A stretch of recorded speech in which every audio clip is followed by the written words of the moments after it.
लोहिया महाविद्यालय के YouTube channel पर आप सभी विद्यार्थियों का हार्दिक स्वागत। आज हम हिंदी साहित्य के आधुनिक काल के बारे में पढ़ेंगे। जैसा कि आधुनिक काल की थोड़ी सी समरी आपको मैंने पिछली स्लाइड में बताई थी, आज हम पुनर्जागरण काल, जिसको हम भारतेंदु युग भी कहते हैं, इसके बारे में थोड़ी सी जानकारी प्राप्त करेंगे।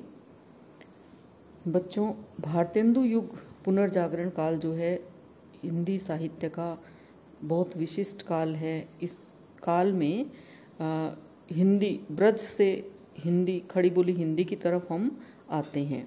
और आधुनिक काल क्योंकि अपने आप में वैसे ही बहुत विशिष्ट है, तो भारतेंदु युग जो है उसमें कौन से कवि हुए, भारतेंदु जी ने क्या किया, इन सब के बारे में हमें जानना होगा। हिंदी साहित्य के इतिहास में आधुनिक काल के प्रथम चरण को हम क्या कहते हैं? भारतेंदु युग। भारतेंदु युग की संज्ञा इसको दी गई है। और भारतेंदु हरिश्चंद्र को हिंदी साहित्य के आधुनिक युग का प्रतिनिधि माना जाता है। ये प्रश्न भी जीके के हिसाब से आप तैयार कर लेना। भारतेंदु जी का व्यक्तित्व बहुत ही प्रभावशाली था। कैसे था, क्या करते थे वो, आपको जैसा कि मैंने पिछले वीडियो में बताया था कि वो ऑलराउंडर चैंपियन थे। साहित्य की सभी विधाओं पर उन्होंने अपनी कलम चलाई थी। वे एक तरफ पत्रिकाओं का संपादन भी करते थे, संगठनकर्ता भी थे, साहित्यकारों के नेता और समाज को शिक्षा देने वाले सुधारवादी भी विचारक थे। उनके आसपास जो है तरुण और उत्साही साहित्यकारों की पूरी जमात हुई। अतः इस युग को भारतेंदु युग की संज्ञा देना उचित है। यानी जो किसी भी काल का नाम रखा जाता है, या तो उस काल की बहुत बड़ी कोई विचारधारा ऐसी आई हो जो पूरे साहित्य को बदल करके रखती है, तो या तो उसके आधार पर रखते हैं, या फिर उस युग में अगर कोई महान व्यक्ति हुआ है तो उसके आधार पर उस युग का नामकरण रख लिया जाता है। तो इस आधार पर हम इसको भारतेंदु युग कहते हैं। उनके चारों तरफ बहुत उत्साही साहित्यकार हुआ करते थे। अब डॉक्टर लक्ष्मी सागर वार्ष्णेय जो हैं विद्वान, उन्होंने इनके बारे में क्या कहा है कि प्राचीन से नवीन के संक्रमण काल में भारतेंदु हरिश्चंद्र भारतवासियों की नवोदित आकांक्षाओं और राष्ट्रीयता के प्रतीक थे। वे भारतीय नवोत्थान के अग्रदूत थे। यानी भारतेंदु जी के बारे में उन्होंने ऐसा कहा। अब अपन उनके बारे में जानते हैं कि जिस समय खड़ी बोली गद्य अपने शुरुआती दौर में था, प्रारंभिक रूप में थी, उस समय हिंदी के सौभाग्य से भारतेंदु ने साहित्य के क्षेत्र में प्रवेश किया। यानी भारतेंदु जी का आना हिंदी साहित्य के आधुनिक युग की एक महत्वपूर्ण घटना कही जा सकती है। उन्होंने राजा शिव प्रसाद तथा राजा लक्ष्मण सिंह की आपस में विरोधी शैलियों में समन्वय स्थापित किया और मध्यम मार्ग अपनाया। इस काल में हिंदी के प्रचार में जिन पत्र पत्रिकाओं ने विशेष योग दिया, उनमें उद्दंत मार्तंड, कवि वचन सुधा, हरिश्चंद्र मैगजीन अग्रणी पत्रिकाएं हैं।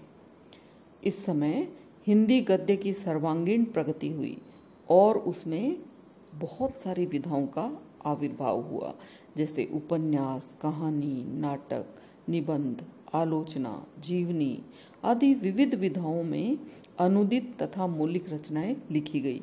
यानी अनुदित का मतलब जो दूसरी भाषाओं का साहित्य था, उसका अनुवाद भी इस काल में खूब हुआ। तो ये एक तरह से बहुत बड़ी बात है। बहुमुखी प्रतिभा के धनी भारतेंदु हरिश्चंद्र ने प्रभुत साहित्य रचा तथा अनेक साहित्यकारों को अपनी प्रतिभा से प्रभावित किया और प्रेरित किया। यानी वो वास्तव में नेता कहलाने के लायक थे, अग्रणी थे। इन जो इस काल में लेखक हुए, जो महत्वपूर्ण लेखक हैं, उनके बारे में बता दूं। इन लेखकों में बालकृष्ण भट्ट, प्रताप नारायण मिश्र, बद्री नारायण चौधरी, प्रेमधन, इनका उपनाम था बद्री नारायण चौधरी प्रेमधन, राधाचरण गोस्वामी एवं राय कृष्ण दास, ये इस काल के प्रमुख लेखक हैं। इन्होंने हिंदी साहित्य को समृद्ध बनाया। यही भारतेंदु का समकालीन एवं सहयोगी साहित्यकार मंडल भारतेंदु मंडल के नाम से प्रसिद्ध हुआ। यानी भारतेंदु मंडल के कवियों लेखकों का अगर आपको नाम पूछा जाए तो आप ये बताएंगे। तो आपके हर पंक्ति में एक प्रश्न बन रहा है, इसको आप गौर करें और कंपटीशन एग्जाम के हिसाब से आपको इसमें मैटर मिल रहा है। हिंदी साहित्य में यह समय भारतेंदु युग के नाम से जाना जाता है, अभिहित किया जाता है। भारतेंदु हरिश्चंद्र 1850 से 1885 तक के काल में रहे थे, जो आपको ध्यान रहे। बाबा सुमेर सिंह, बद्री नारायण प्रेमधन, इनका समय था 1855 से 1923।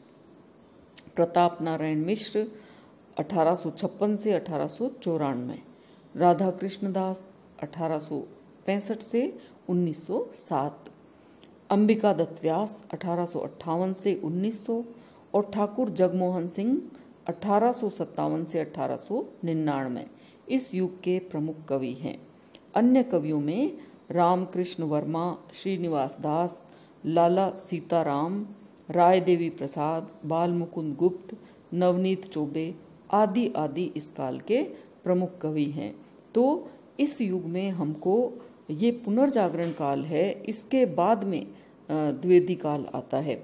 तो अब हम आगे इस काल की जो महत्वपूर्ण विशेषताएं हैं उनके बारे में पढ़ेंगे और प्रमुख रचनाओं के बारे में देखेंगे। धन्यवाद।